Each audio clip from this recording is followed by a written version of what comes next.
मैं अनिल यादव फिर से एक छोटी सी कहानी लेकर आया हूँ।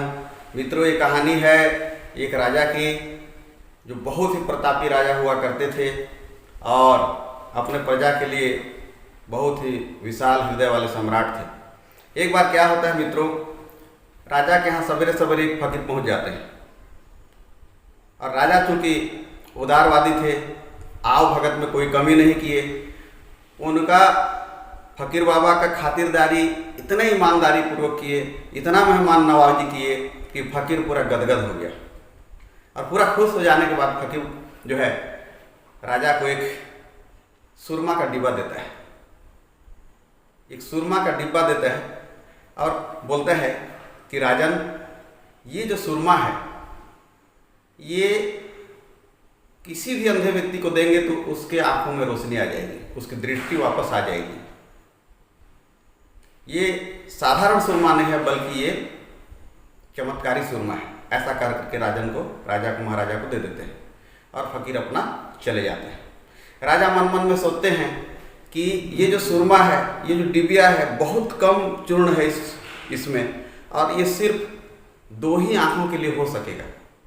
अब सोच में पड़ जाते हैं कि मैं इस सुरमा को दूं तो किस व्यक्ति को दूं, हमारे राज्य में तो अनगिनत दृष्टिहीन लोग हैं। फिर राजा सोचते हैं कि इसे सबसे प्रिय, मेरे जो सबसे प्रिय है, मैं उन्हीं को दूंगा।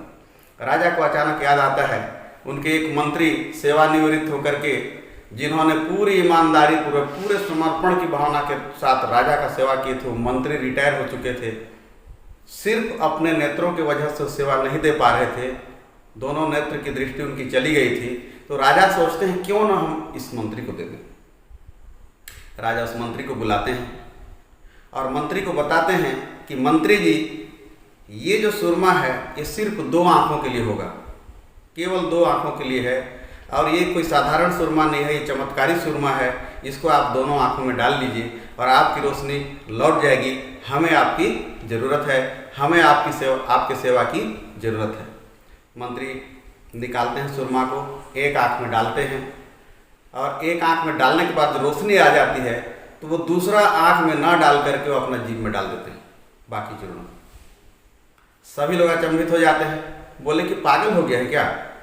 जब दोनों आंखों की रोशनी आना था तो एक आंख में डाल के जो आंख में डालने वाला था उसको आप जीभ में डाल दिए। राजा भी बोलते हैं कि मंत्री जी, आपने क्या किया? आपकी एक आंख तो लोग देखेंगे तो आपको एक आंख से काना है बोलेंगे, ऐसा आपने क्यों किया? तो मंत्री जी बोले, नहीं राजन, मैं जो भी निर्णय लिया हूँ बहुत ही सोच समझ के लिया हूँ।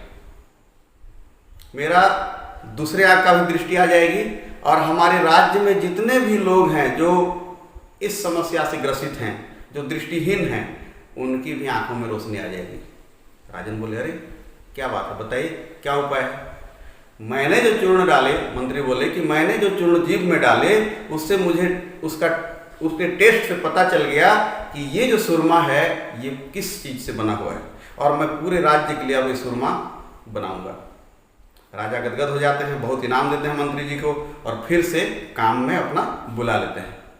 तो मित्रों, जो योग्य लीडर है, जो नेतृत्व करता योग्य है, उसको हमेशा जो निर्णय लेना रहता है वो निर्णय सामाजिक हित में, सर्वजन हिताय में, ज़्यादा से ज़्यादा लोगों को लाभ हो, ऐसा निर्णय लेना चाहिए। अपने क्षमता का, अपने अनुभव का और अपनी योग्यता का वही प्रयोग करना चाहिए जिसमें अपने साथ साथ ज़्यादा से ज़्यादा लोगों को उसका लाभ मिले। धन्यवाद दोस्तों। इस कहानी में मैं ये बताने का प्रयास किया कि केवल अपने बारे नहीं सोचना है बल्कि ज़्यादा से ज़्यादा लोगों को लाभ मिले, ऐसा हमारे दिमाग में वो सोच पैदा करना है। धन्यवाद दोस्तों। अगर ये वीडियो आपको पसंद आया हो तो मेरे चैनल को सब्सक्राइब जरूर करिएगा, वीडियो को लाइक करिए, शेयर करिए। Thank you.